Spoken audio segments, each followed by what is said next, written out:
আসসালামু আলাইকুম রহমতুল্লাহ। আমি জাহিদ আপনাদের সাথে, আশা করি সবাই ভালো আছেন। আজকে আসছি জিয়া উদ্যানে হাঁটতে। ভাবলাম আপনাদের সাথে একটা ভিন্ন টপিক শেয়ার করি। আসলে আজকে আপনাদের সাথে যে জিনিসটা কথা বলতে চাই, এটা একটু ভিন্ন ধরনের টপিক।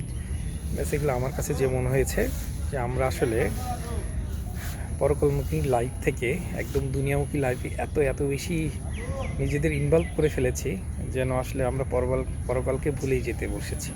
বাট এটা হওয়া মোটেই উচিত ছিল না, উচিত না। মানে সেটা নিয়েই মেনলি আসলে কথা বলতে চাই। কারণ একটা জিনিস ভেবে দেখুন যে হজরত আদম আলাইসাল্লাম, হজরত নূহ আলাইসাল্লাম, মানে পূর্ববর্তী যেসব নবীরা ছিলেন অনেক আগে প্রথম দিকে, তারা দেখেন কত বছর বেঁচে থাকতেন, তার 1000 বছর বেঁচে থাকতেন। বাট আমরা আসলে কত বছর বেঁচে থাকি? বাংলাদেশের মানুষের যদি গড়ায়ু চিন্তা করেন, অ্যারাউন্ড 64 ইয়ার্স, 63 ইয়ার্স। আমাদের প্রিয় নবী হজরত মোহাম্মদ সাল্লাল্লাহু, উনি মোস্ট প্রবলি 63 বছর কি 64 বছর বেঁচে ছিলেন। দেখেন, আমি আসলে আপনাদেরকে যে জিনিসটা বলতে চাই যে আমাদের টাইমটা আসলে খুবই দ্রুত চলে যাচ্ছে, একদম পানির মতো চলে যাচ্ছে, থামছেই না। এই যে মনে হয় আজ জীবনের দিকে তাকালে মনে হয় এই তো কয়েক বছর আগেই কি ছোট ছিলাম, আজকে কত বড় হয়ে গেছে। সময়টা এত দ্রুত চলে গেছে, বুঝতেই পারছি না। এই যে আপনাদেরকে একটু দেখাই, এই যে আমার পাশে দেখতে পাচ্ছেন যে জিয়া উদ্যানে বেগম জিয়ার মাজার, শহীদ প্রেসিডেন্ট জিয়াউর রহমানের মাজার। তারা বাংলাদেশের প্রভাবশালী ব্যক্তিদের মধ্যে অন্যতম ব্যক্তি ছিলেন। একজন প্রেসিডেন্ট ছিলেন, একজন 3 বারের প্রধানমন্ত্রী ছিলেন, তাই না? তারা তো এই দেশের সবচেয়ে ক্ষমতাধর ব্যক্তিদের ভিতরেই ছিলেন। কিন্তু তারাও কি দুনিয়াতে আছেন? তারাও দুনিয়াতে নেই। সেরকম বেসিক্যালি হচ্ছে আমি আপনিও কেউ থাকবো না। প্রধানমন্ত্রী ছিলেন, প্রেসিডেন্ট ছিলেন, তাদেরকে কয়েকজন মনে রেখেছে। আপনার আমার আসা যাওয়াকে পৃথিবী যেমন খুব মনেও রাখেনি, এবং পৃথিবীর মানুষ হয়তো ভুলেও যাবে। ব্যাপারটা হচ্ছে এরকম। তাই আমাদের সময় থাকতেই আসলেই আমাদের জীবন সম্পর্কে আরও বেশি সিরিয়াস হওয়া উচিত, এবং আমাদের একটু পরকলমুখী চিন্তা করা উচিত। অনেকের ভিতরে একটা মিসকনসেপশন আছে যে না, আসলে আমি যেন পরকলমুখী লাইফ যদি বানাই, তাহলে আসলে যেন আমি দুনিয়াতে কিছুই করতে পারবো না। ব্যাপারটা মোটেও এরকম না। আল্লাহ আমাদের আল কোরআন দিয়েছেন, এবং আল কোরআনটা আমাদের লাইফে কীভাবে মানতে হবে, কীভাবে চলতে হবে, সেটা নবী রাসূলের মাধ্যমে দেখিয়েছেন। প্রিয় নবী হজরত মুহাম্মদ সাল্লাল্লাহু আলাইহি ওয়াসাল্লাম আমাদেরকে দেখিয়েছেন।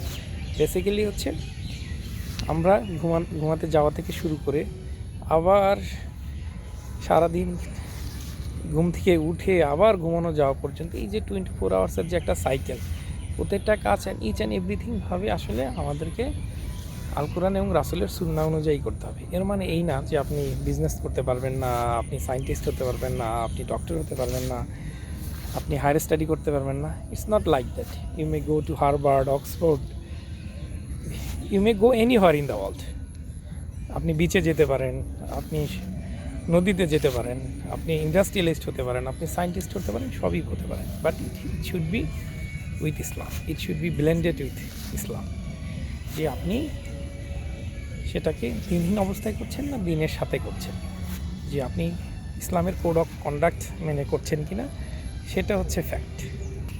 শয়তান আমাদেরকে প্রতিনিয়ত নানাভাবে ঘিরে রেখেছে, আমাদেরকে ধোঁকা দিচ্ছে যে আমাদের লাইফে আসলে টাইম নেই, সময় নষ্ট হয়ে যাচ্ছে। আপনি দেখবেন, আপনি যখন একটু নামাজ পড়তে যাবেন, শয়তান আপনাকে নানাভাবে ধোঁকা দেবে। ইসরে দিনে 5 ওয়াক্ত নামাজ পড়তে যাবো, মনে হয় যেন সারাদিন মসজিদেই যাচ্ছে, আমার কত সময় চলে যাচ্ছে, এই হচ্ছে সেই হচ্ছে।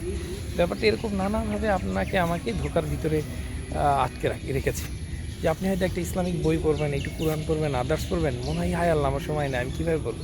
অথচ আপনি একটু ভেবে দেখুন যে আপনি হয়তো হুমায়ুন আজাদের সকল বই পড়ে শেষ করেছেন, আপনি হয়তো হুমায়ুন আহমেদের সকল বই পড়ে শেষ করেছেন, আপনি হয়তো হিমো হতে চান, আপনি হয়তো টম ক্রুজের সকল মুভি দেখে শেষ করেছেন, আপনি জেমস বন্ডের সকল মুভি দেখে শেষ করেছেন, আপনি হ্যারি পটারের সকল বই পড়ে শেষ করেছেন।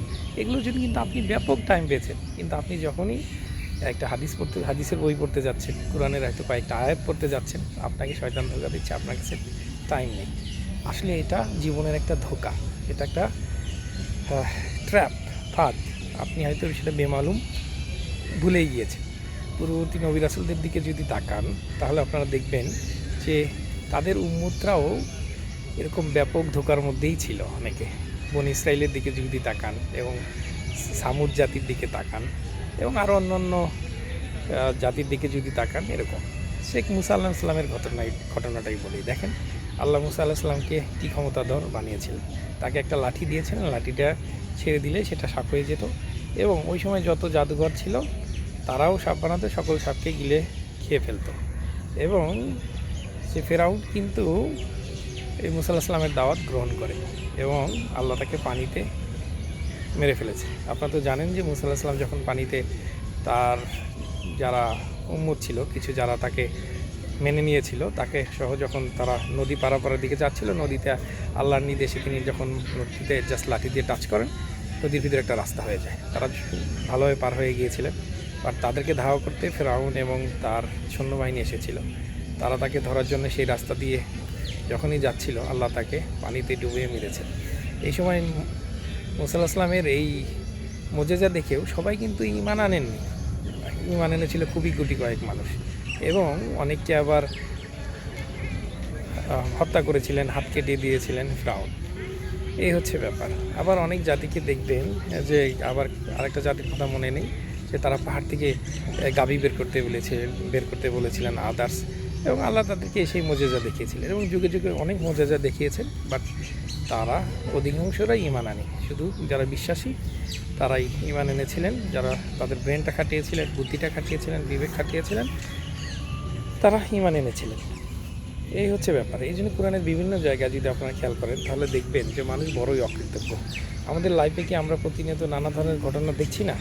তা থেকে আমাদের হুঁশ ফিরছে? একবার ভাবুন তো, এই যে কয়েকদিন আগে নেপালের একটা প্রলয়ঙ্করী একটা কী বলতে পারে প্লাবন, বন্যা যাই বলুন না কেন, দেখেন পাহাড়ের ভিতর থেকে স্বল্প টাইমের ভিতরে এত পানি, কর্দমাক্ত পানি আসছে, সে বাসাবাড়ি রীতিমতো মানে ভেঙে চুরমার করিয়ে দিয়ে সামনে এগিয়ে গেছে।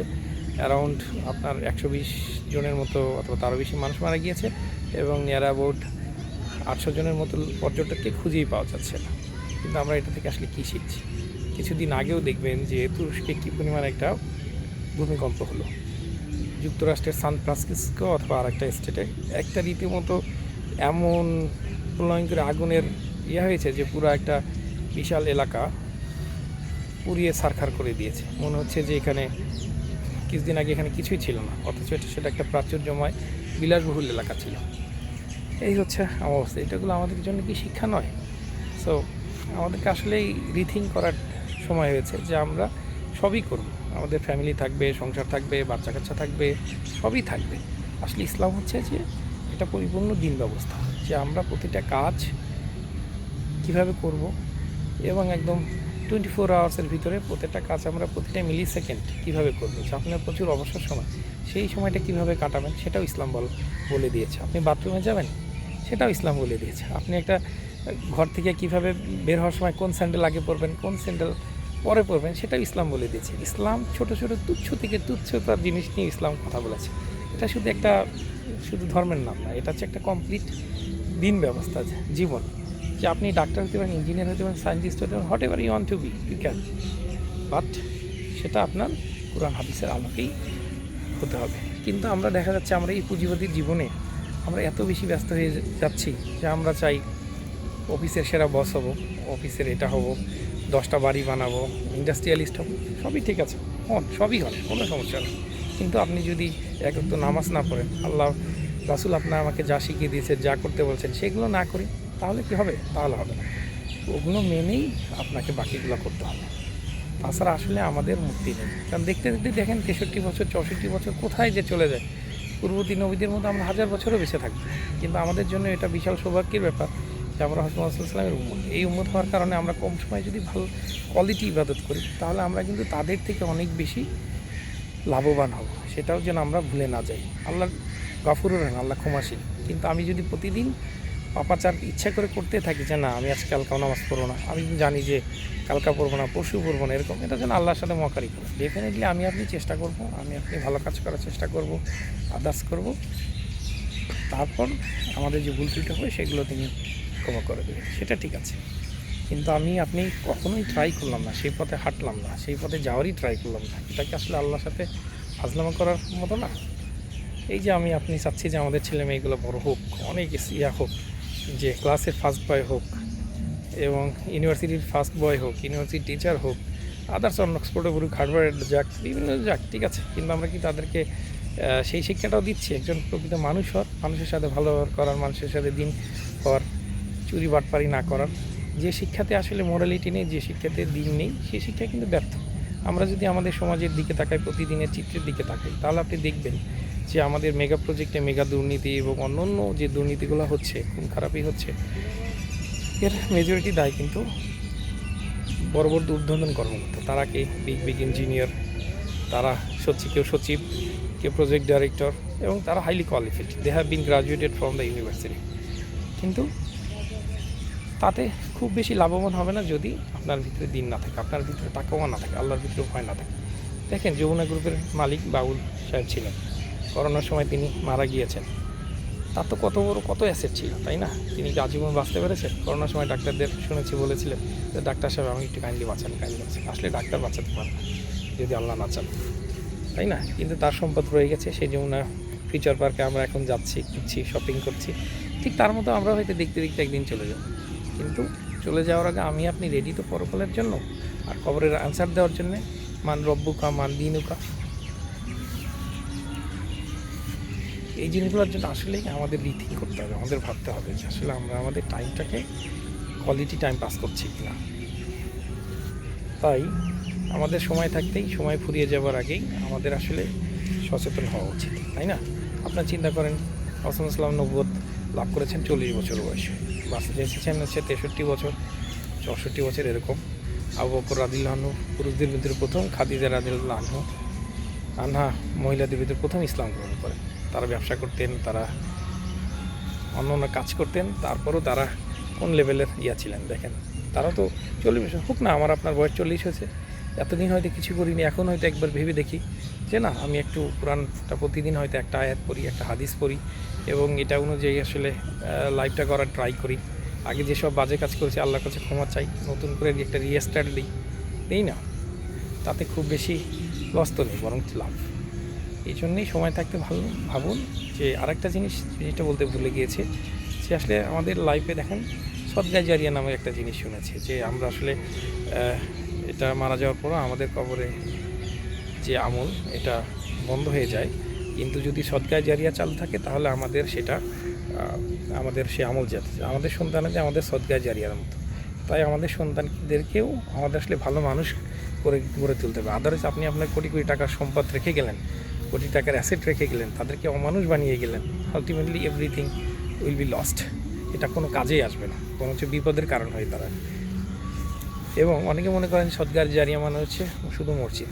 নো, শুধু সদগায়ে জারিয়া মানে মসজিদ না। যে কোনো ভালো কাজ, আপনি একটা মানুষের, যে এলাকায় মানুষ পানি খেতে পারে না, আপনি একটা টিউবওয়েল বসিয়ে দিয়েছেন। যে এলাকায় মানুষ হয়তো ছোটো একটা ডোবা পার হইতে পারে না, আপনি একটা পুল বানিয়ে দিয়েছেন, মানে ব্রিজের মতো কিছু বানিয়ে দিয়েছেন বাঁশ দিয়ে, সাঁকো, সেটাও একটা সদগায়ে জারিয়া, তাই না?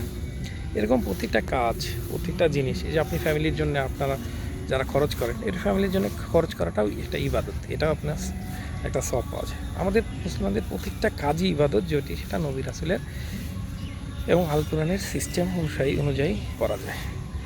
তাই আসলে আমাদের প্রত্যেকটা কাজ ভেবেচিন্তে করতে হবে। তাই আমরা আমাদের লাইফের যে মূল্যবান সময়গুলো অযথা নষ্ট করেছি, সেটাকে আরও বেশি কীভাবে পরকালমুখী ফ্রুটফুলভাবে কাটানো যায়, সেই জন্য আসুন আমি আপনি আবার ভেবে দেখি, আবার সেভাবে একটা নতুন স্টার্ট দিই।